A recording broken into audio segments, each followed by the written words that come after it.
Social মিডিয়াতে কোটিপতি বিজনেসম্যানদের lifestyle দেখে তাদের সুন্দর সুন্দর গাড়ি বাড়ি দেখে যদি আপনার বিজনেস করার ইচ্ছা জাগে তাহলে সেই ইচ্ছাকে বাড়তে দেওয়ার আগেই শেষ করে ফেলা উচিত। এখন 9 to 5 জব করছেন বলে জীবনে একটু ফ্রি টাইম পাওয়ার কথা ভেবে যদি বিজনেস শুরু করার কথা ভাবেন তাহলে আবারও বলবো সেই ইচ্ছাকে বেড়ে ওঠার আগেই মেরে ফেলুন। কারণ যে কোটিপতি বিজনেসম্যানের বাড়ি গাড়ি দেখে আপনি বিজনেস শুরু করার কথা ভাবছেন সেই কোটিপতি হয়তো 10 বছর একটানা এক্সট্রিম স্ট্রাগল করার পর তার বিজনেসটাকে সেই জায়গায় নিয়ে যেতে পেরেছে।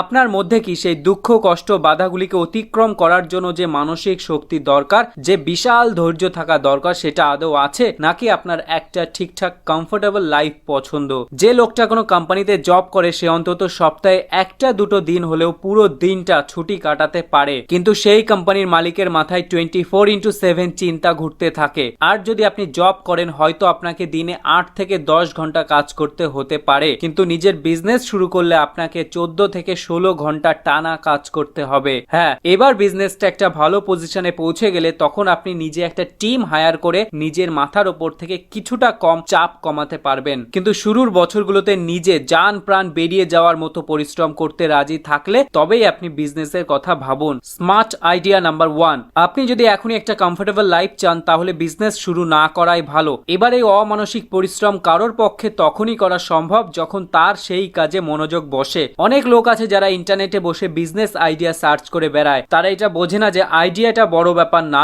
বড় ব্যাপার সেটাকে এক্সিকিউট করা। আর এক্সিকিউট তখনই করা সম্ভব যখন সেই কাজটা করতে আপনার ভালো লাগবে। তো ইন্টারনেটে আইডিয়া না খুঁজে নিজের লাইফ থেকে আইডিয়া খুঁজে বার করুন। নিজের লাইফে, নিজের বাড়িতে বা নিজের এলাকাতে লক্ষ্য করুন এরকম কি প্রবলেম রয়েছে যেগুলো আপনি চাইলেই সলভ করতে পারেন এবং তার জন্য লোকে আপনাকে টাকা দিতেও রাজি হবে। ধরুন আপনি কেক বানাতে খুব ভালোবাসেন, এবার আপনি দেখবেন যে আপনার এলাকায় প্রচুর কেকের চাহিদা রয়েছে, কিন্তু এইরকম কোনো দোকান নেই যেখানে শুধুমাত্র ভেজ কেক পাওয়া যায়। আর যদি সেটা থাকেও তাহলে সেখানে খুব বেশি ডিজাইন এবং ভ্যারাইটি নেই। তো এটা আপনার জন্য বিজনেস শুরু করার একটা ভালো আইডিয়া হতে পারে। স্মার্ট আইডিয়া নাম্বার 2, আইডিয়া খুঁজে না পেলে প্রবলেম খুঁজে বার করুন যেটা আপনি সমাধান করতে পারবেন। এবার কেক বিজনেসের জন্য আপনার শুরুতেই কি লাখ লাখ টাকা খরচ করতে হবে? না, একদমই না। বিজনেস শুরু করতে হবে নিজের বন্ধু বান্ধব এবং পরিবারের মধ্যে দিয়েই। শুরুতেই আপনি যদি ব্যাংক থেকে লোন নিয়ে বা নিজের সমস্ত সেভিংস শেষ করে দোকান কিনে শুরু করার কথা ভাবেন তাহলে ফেল হওয়ার চান্স অনেক বেশি থাকে। কারণ এই কাজটা করে আপনি নিজের ওপর একটা বড় প্রেসার ক্রিয়েট করে ফেলবেন, আর চাপ বাড়লে মানুষের বুদ্ধিও চেপে যায়। তাই এমন ভাবে কাজ করতে হবে যে নো রিস্ক নো স্ট্রেস থাকে যেন তাতে। বন্ধুর জন্মদিন এখন সব বন্ধুরা মিলে একসাথে টাকা দিয়ে কোনো গিফট বা কেক তো কিনেই থাকেন আপনি। এবার আপনি আপনার বন্ধুদের একটা অফার দিলেন যে এই যে টাকাগুলো হয়েছে সেই টাকা দিয়ে অন্য দোকান থেকে কেক না কিনে আমার কাছ থেকে তোরা কেকটা নিস, আমি নিজে হাতে বানিয়ে দেব। এতে যার জন্মদিন সে আরো বেশি খুশি হবে। এটা আপনি আপনার মামার মেয়ে বা পিসির ছেলের জন্মদিনেও অ্যাপ্লাই করতে পারেন। স্মার্ট আইডিয়া নাম্বার 3, কোন রকম চাপ বা ঝুঁকি নিয়ে শুরু করা মানে বোকামি করা। ছোট থেকে শুরু করুন। এবার মনে করুন আপনি যেই জন্মদিনে কেকটা দিয়েছেন সেই জন্মদিনে অন্যরাও আসবে। তাদের সবার কাছ থেকে ফিডব্যাক নিন যে কেমন করলে ভালো হয়, কোনটা করলে অনেক বেটার হবে, এমন কিছু তাদের কি মতামত, তারা কি ভাবছে, এই সমস্ত কিছু ফিডব্যাক নিয়ে ইমপ্রুভ করতে করতে একটা সময় পর আপনি দেখতে পারবেন যে আপনি যেই কেক বানাচ্ছেন তা ম্যাক্সিমাম লোকেরই খুব পছন্দ হচ্ছে।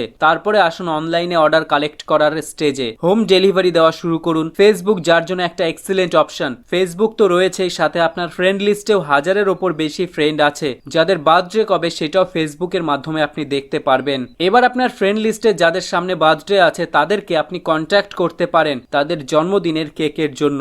তাদেরকে নর্মাল একটা মেসেজ করুন যে আপনার জন্মদিনে আমি কেক বানিয়ে দিতে চাই। আপনি বেশ কিছু লোকজনের কাছে অ্যাপ্রোচ করলে তাদের মধ্যে কিছু পার্সেন্টেজ লোকজন আপনার কাছ থেকে কেকটা নেবে যেহেতু তাদেরকে আপনি চেনেন। তবে একটা ছোট্ট স্ট্র্যাটেজি এখানে বলতে চাই, আপনি অচেনা কাউকে অ্যাপ্রোচ করার আগে নিজস্ব একটা কার্ড বানিয়ে নিন। কার্ড থাকলে আপনার তার উপরে ইমপ্রেশনটা খুব ভালোভাবে পড়বে। যখন আপনার অর্ডারের পরিমাণ বাড়বে তখন আপনি অনলাইন অ্যাডভার্টাইজিং মার্কেটিং এর সাহায্য নিন। এবার প্রশ্ন হচ্ছে বড় বড় সমস্ত ব্র্যান্ড থাকা সত্ত্বেও কেন লোকজন আপনার কাছ থেকে কেক নেবে? লোকজন আপনার কাছ থেকে তখনই কিনতে রাজি হবে যখন আপনি একটা এক্সট্রা ভ্যালু প্রোভাইড করছেন। হতে পারে সেটা ইউনিক কাস্টমাইজ ডিজাইন বা দারুণ দারুণ কিছু ভ্যারাইটিস, সেটা হতে পারে টেস্টের দিক থেকেও। অথবা এটাও করতে পারেন যে কম দামে আপনি এত ভালো কোয়ালিটি দিচ্ছেন যেটা অন্য কোনো দোকানে তারা সেই দামের মধ্যে কিনতে পারবে না। ধীরে ধীরে দেখবেন ওয়ার্ড অফ মাউথ অ্যাডভার্টাইজিং এর মাধ্যমে আপনার প্রোডাক্ট অনেক দূর ছড়িয়ে পড়ছে, ফলে আপনার অর্ডারের পরিমাণও প্রচুর পরিমাণে বেড়ে যাচ্ছে।